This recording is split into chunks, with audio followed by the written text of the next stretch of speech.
नमस्कार, जय Hind. Unsung facts में आपका स्वागत है। आइए देखते हैं राष्ट्रीय आयोग को और देखते हैं। इससे पहले हमने देखा कि राष्ट्रीय आयोग ने जो सन 2000 में बना, उसने 2002 में अपनी रिपोर्ट प्रस्तुत की। किस पर?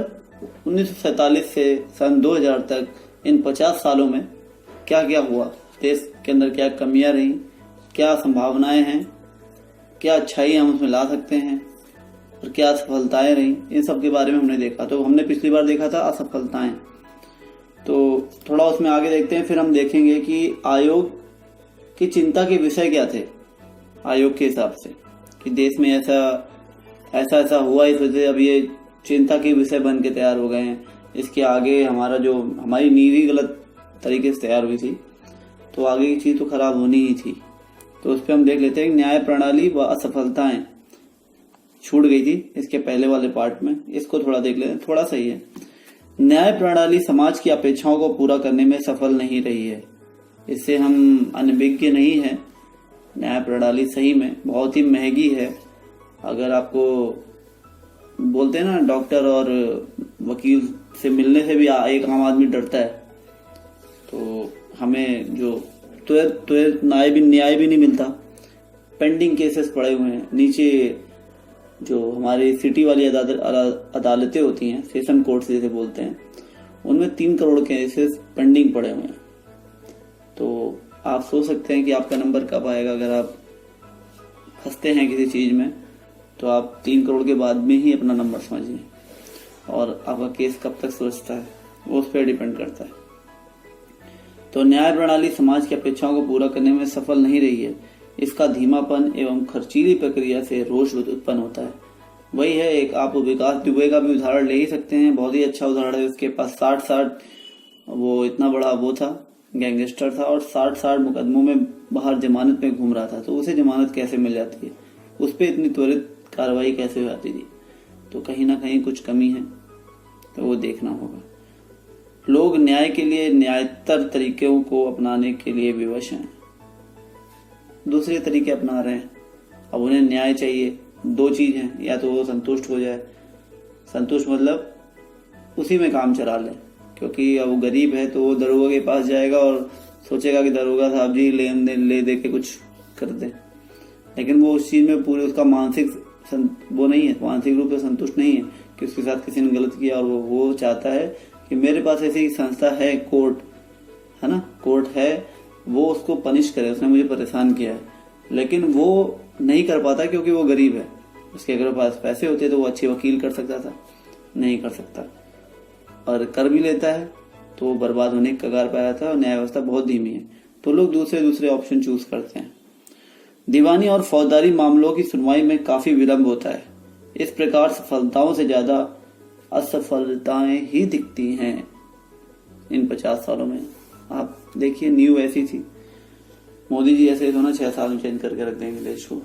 आगे देखते हैं। चिंता के विषय आयोग के मत में, सरकारों ने संवैधानिक आस्था का मूलतः उल्लंघन किया है और उनकी शासन पद्धति लोगों की अवहेलना में निहित है। इसका मतलब क्या है कि जितने भी सरकारें आई हैं, उन्होंने क्या किया है, उन्हें केवल अपनी निजी जेबें भरने से मतलब रहा।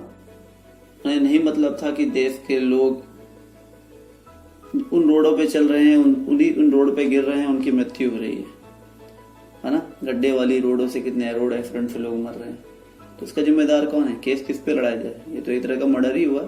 कौन जिम्मेदार है? जब अच्छी रोड बनने के पैसे पास होते हैं और वो खराब रोड बनती है, उसको जांच करने वाला इंजीनियर पर गुनाहगार है, या उसको बनाने वाला गुनाहगार है, या वो जो उसके लिए पैसे लेके सैंक्शन कराता है वो एमएलए गुनाहगार है कि हाँ हम रोड बनवाएंगे, और ऐसी रोड बना देता है जिसमें 2 महीने बाद वो बहाना बोलते हैं कि बारिश के मौसम आ गया, खराब हो गई, हैवी व्हीकल निकल गया, भारी वाहन गुजर गए, बरसात का मौसम आ गया, केमिकल से बर्बाद हो गई, है ना। ऐसे बहाने बनाते हैं, तो ये बहाने ठीक नहीं। हाईवेज क्यों नहीं खराब होते जल्दी? तो उस चीज को हमें सोचना होगा। और समाज अगर एकजुट होकर बोले तो हाईवेज की तरह आपके घर की रोड भी होगी, जो कम से कम 2-3 साल तक चलेगी। तो एकजुट होना जल्दी सीखिए। संविधान में परिकल्पित व्यक्तिगत मर्यादा को पूरा नहीं किया जा सका है। सही है। नागरिक अपनी सरकारों को अनियंत्रित गतिविधियों में संलिप्त पाते हैं, है ना। कहना कि नहीं है कि जो हम हैं, हम देखते हैं कि कोई ना कोई गलत गतिविधियों में हमारी सरकार के लोग, हमारा प्रशासन फंसता है। इवन सेना के लोग भी फंसने लगे, तो हम विश्वास किस पे करें। लेकिन सेना का ये है कि वो, उनके प्रति हमारा सम्मान ज्यादा है, उन सैनिकों के प्रति हमारा सम्मान बहुत ही ज्यादा है, जो हमारे लिए खड़े होते हैं। जब हम सोते हैं, हम यहाँ त्योहार मनाते हैं, वो हमारे लिए मरते हैं, सम्मान ज्यादा है। लेकिन वहीं दूसरी तरफ करप्शन और अपने ही लोगों को, सेना में ही अपने ही सिपाहियों को एक अंग्रेजी कानून लगाना, वो भी हम देखते हैं। और बाहर खबर आती है अपने भाई सुसाइड करते हैं, तो वो भी एक तरीके का वो है। तो सेना अपने आप को सरकार से अलग ना समझे। जब देश की बात आती है तो देश के पार्ट हैं। तो एक अपने हैं मेजर साहब हैं, मेजर आर्या, गौरव आर्या करके उनका नाम है। तो उन्होंने बोला कि मोदी जी ने जब बोला कि 5 साल आपने मेरे बर्बाद कर दिए, तो उन्होंने एक यूट्यूब पे चैनल डाल दिया, बोला 5 साल बर्बाद कर दिए आपके मोदी जी। तो सोचिए फौज के साथ क्या क्या किया होगा इन IAS ऑफिसर्स ने।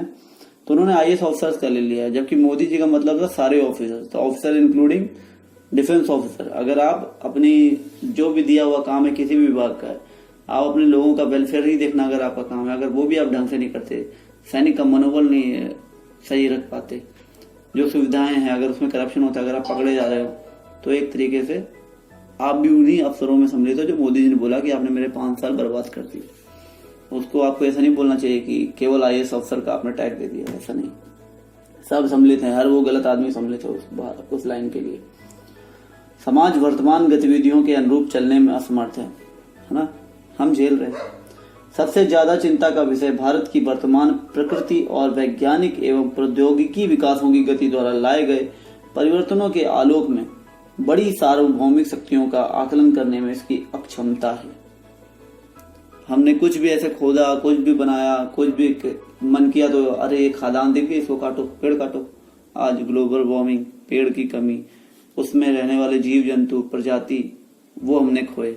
करोड़ों प्रजातियां लुप्त हो गई जो साइंस अभी तक ढूंढ भी नहीं पाई, देखा भी नहीं होगा। हो सकता है भारत के जंगलों में मिला वो हमने काट दिए। झारखंड की पहाड़ियों में खुदाई हुई, महाराष्ट्र की पहाड़ियों में अभी भी सह्याद्री चल रहा है।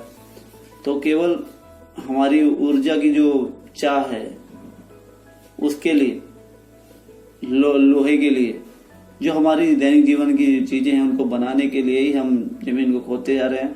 हम ये समझ रहे हैं कि इस धरती पे हमारा ही अधिकार है ना। तो उसका कहीं ना कहीं प्रभाव हम पे ही दोबारा आगे पड़ना है। हम प्रकृति को छेड़ रहे हैं। चिंता का एक और कारण प्रशासन में बेतहाशा खर्चे और राजकोषीय घाटे का लगातार बढ़ते भी जाना है। बेतहाशा खर्चा देखिए आप, एक साहब निकलेगा उसके पीछे 100 गाड़ियां चलती हैं, है ना। देखा होगा अपने नेताओं को, पुलिस के बड़े बड़े अफसर निकलते हैं, गाड़ियां चलेंगी बिल्कुल लाइन लगा के। वो एक गाड़ी में 4 आदमी भी जा सकता है। साहब लेफ्ट साइड बैठ जाता है, बगल में 2 की सीट खाली, आगे एक खाली, केवल ड्राइवर और केवल एक साहब। यही बर्बादी है उनके घर के लिए, इतना वो सब कुछ करना। बहुत सारी चीजें हैं, मतलब सारा आराम देने के लिए पैसे खर्च किए जा रहे हैं।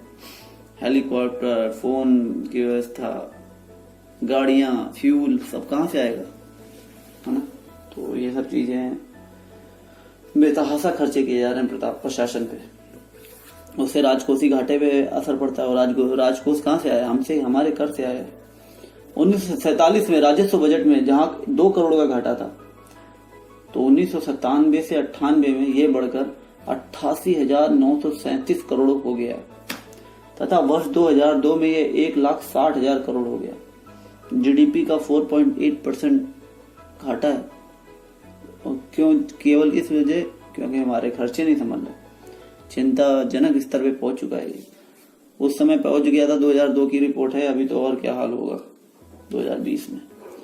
राजनीतिक माहौल एवं राजनीतिक गतिविधियां दूषित हैं। राजनीतिक अपराधीकरण, राजनीतिक भ्रष्टाचार एवं राजनीतिक अपराधी नौकरशाह गठजोड़ काफी उच्चतर स्तर पर पहुंच गया है। आप देख ही रहो, राजनेता भी गुनाहगार है, राजनेता खुद अपराधी है, फिर उस अपराधी को नेता बनने का मौका दिया जाता है। अगर वो नेता नहीं बना तो कोई बाहुबली खड़ा हो जाता है, नेता उस बाहुबली को सपोर्ट करता है और परेशान कौन होता है? आम जनता। और उसके साथ मिले होते हैं अपने IPS और IAS ऑफिसर साहब, अपना पुलिस प्रशासन, अपना और कोई प्रशासन जो इसके लिए खड़ा होता है, अपने वकील साहब।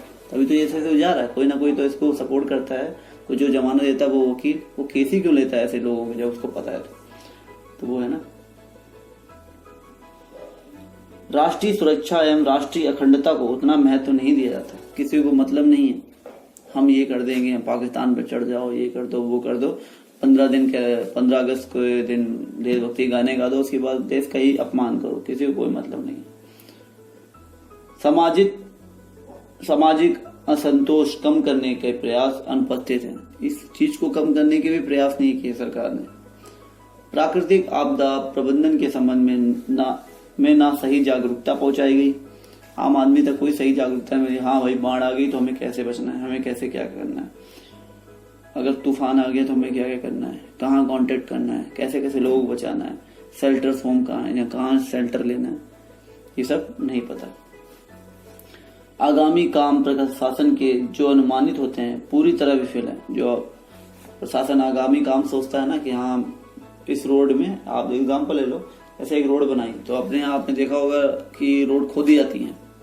क्यों खोदी जा रही पूछो, भैया इसमें गैस की लाइन बिछाएंगे, फिर 1 साल बाद फिर खोदी जाएंगे, भैया क्या है पानी की लाइन बिछाएंगे। तो एक ही बार में खोदो ना, उसी में गैस पाइपलाइन 50 साल का एक ब्लूप्रिंट तैयार करो। हाँ मेरे को इसमें लगाना है, यहाँ के लोगों गैस, पानी, पेट्रोल, डीजल जो भी लाइन है वहां निकालो, उसको पीने का पानी सप्लाई जो भी है उसके नीचे से निकालो, फिर रोड बना दो। उसको खोद रहे हो, लगा रहे हो, पैसे बना रहे हो हर बार। आगामी काम प्रशासन के जो अनुमानित होते हैं वो पूरी तरह से विफल है। प्रशासनिक विभागों में आपसी समन्वय नहीं है। पुलिस विभाग बिजली विभाग से समन्वय नहीं रखेगा। आपने भी एग्जाम्पल देखा होगा, एक JE साहब को रोका, उन्होंने उस थाने की बिजली उड़ा दी, समन्वय नहीं। और भी बहुत सारे हैं विभाग पड़ते हैं जो आपस में समन्वय नहीं है, परेशान आम जनता होती है। निर्वाचन व्यवस्था असफल रही है, आपराधिक पृष्ठभूमि के लोग सरकार में आए। सही है ना, आपराधिक जिनके है, जो गुंडे हैं वही नेता है बनते हैं। निर्वाचन व्यवस्था की दुर्बलता के कारण संसद एवं राज्य विधानमंडलों में पर्याप्त प्रतिनिधित्व का गुण नहीं है। अब ऐसी वो रहेगी तो कैसा प्रतिनिधित्व आपको मिलेगा? गुंडे वाला ही, जो केवल अपनी जेब के बारे में पहले सोचेगा, देश के बारे में और आपके बारे में बाद में सोचेगा। किसे सोचना है? हमें सोचना है, हमें चेंज करना है। 13वीं लोकसभा में कुल मतदाताओं का मात्र 27.9% ही प्रतिनिधित्व रहा। इसी प्रकार उत्तर प्रदेश की विधानसभा में कुल मतदाताओं 22.2% ही प्रतिनिधित्व है। अवसरवादी एवं सिद्धांत विहीन राजनीति को बढ़ावा मिला है। केवल जेब बननी है, हमें लोगों से मतलब नहीं रह गया इन नेताओं को। देश के संसदीय इतिहास के कुल 54 वर्षों पर नजर डालें तो ज्ञात होता है कि जहां पहले 40 वर्षों तक केवल 4 प्रधानमंत्रियों ने कार्य किया, केवल 4, ये भी एक गलत चीज है, केवल 4 प्रधानमंत्रियों ने कार्य किया 40 वर्षों तक। इसी तरह 45 वर्षों तक केवल एक ही राजनीतिक दल की सरकार रही। इस राजनीतिक अस्थिरता की कीमत बहुत बेहदकारी है। अब एक ही दल ने किया उसने खूब खाया कमाया, अब मोदी जी आकर उसको भर रहे हैं। देश की अर्थव्यवस्था की हालत चिंताजनक है। अर्थव्यवस्था धीरे धीरे गड्ढे में जा रही है। आर्थिक, राजकोषीय एवं मौद्रिक नीतियां प्रशासनिक अक्षमता एवं भ्रष्टाचार का शिकार हो रही है। समाज में गैर कानूनी तंत्र का विकास हो रहा है। हर जगह सरकार की विफलताएं आपको दिख रही हैं। कुछ ताकतवर लोग भी आर्थिक ढांचे को बर्बाद कर रहे हैं और सरकार इनको रोकने में नाकाम रही। वही बाहुबली है। और ये सारी कांग्रेस सरकार की बातें हैं। वो 2002 से के पहले जो 50 साल थे उनकी पूरी पोल है, इसको पढ़िए। फिर जब अगली बार वोट देने जाइएगा तो उंगली कहाँ रखनी है आपको पता है, बताने की जरूरत नहीं है। गांव शहर बन रहे हैं, शहरों में भीड़, सामाजिक असंतोष भी है, इसे रोकना जरूरी है। अब गांव शहर बन जाएंगे, भाई किसान का क्या है, वो जब जोतेगा नहीं, बोएगा नहीं तो आप खाओगे कैसे? अन्न संकट आ जाएगा। और शहर बनने भी नहीं चाहिए, ज्यादा लिमिटेड शहर होने चाहिए। गांव में जो आदमी काम करने शहर में जा सकता है, लेकिन रहना उसे गांव में चाहिए, क्योंकि गांव की जो जीवन शैली है वो बीमारी से मुक्त है। शिक्षा की गुणवत्ता एवं उच्च शोध के क्षेत्रों में तुरंत सुधार की जरूरत है। न्याय व्यवस्था भी चिंता का एक क्षेत्र है। न्याय में देरी और याचिकाओं की उच्च लागत असंतोष पैदा कर रही है। अधिवक्ता, न्यायाधीशों एवं न्यायिक अधिकारियों की भर्ती एवं प्रशिक्षण प्रणाली में सुधार किया जाना चाहिए। सामाजिक ढांचे की दशा भी अस्त व्यस्त है। देश में 14 वर्ष से कम आयु के लगभग 380 मिलियन बच्चे, इनकी शिक्षा, स्वास्थ्य एवं अन्य सुविधाएं मात्रात्मक एवं गुणात्मक दृष्टि से अपर्याप्त हैं। देखा आपने, किसी भी क्षेत्र में काम नहीं किया गया था। प्राथमिक शिक्षा का 96.4% धन केवल वेतन भत्तों में ही खर्च हो जाता है। समझ रहे हैं आप? 96.4% केवल प्राथमिक शिक्षा का वेतन भत्तों में खर्च हो रहा है। तो बच्चों के पास क्या पहुंच रहा होगा, क्या पढ़ाई हो रही होगी, आप सोच लो। आप शिशु मृत्यु दर, अंधत्व, मातृ मृत्यु दर, माताओं में खून की कमी, बच्चों में कुपोषण एवं बच्चों के लिए टीकाकरण, बहुत से क्षेत्रों में बहुत काम बचा हुआ है। या अब तक इन 50 सालों में इन लोगों ने ये भी नहीं किया था। लोग स्वास्थ्य स्वच्छता की ओर ध्यान नहीं दिया जाता है। टीबी, मलेरिया, हेपेटाइटिस, HIV जैसी बीमारियां बढ़ी हैं। अब आयोग की सिफारिशें देख लेते हैं। आयोग ने कुल 249 सिफारिशें की। 58 सिफारिशें संविधान के संशोधन से संबंधित थी। 86 विधायिका उपायों से 105 कार्यपालिका कार्यों से प्राप्त की जा सकती है। मौलिक अधिकारों के बारे में क्या उन्होंने सिफारिश की कि विभेद के प्रतिषेध अनुच्छेद 15 एवं 16 के दायरे में प्रजाति या सामाजिक उद्भव, राजनीतिक या अन्य विचार, संपत्ति या जन्म को भी शामिल किया जाना चाहिए। संपत्ति और जन्म को इन अनुच्छेद 15 और एवं 16 जो मौलिक अधिकार हैं, हमारी समानता के अधिकारों में आते हैं, उसमें संपत्ति की और जन्म को भी शामिल किया जाना चाहिए। विचार एवं अभिव्यक्ति की स्वतंत्रता, अनुच्छेद 19 है को प्रेस की स्वतंत्रता तक विस्तृत करें, ऐसा इन्होंने सुझाव सिफारिश की। मौलिक अधिकारों में निम्न बात शामिल करने चाहिए: उत्पीड़न, क्रूरता एवं अमानवीय व्यवहार या दंड के विरुद्ध अधिकार।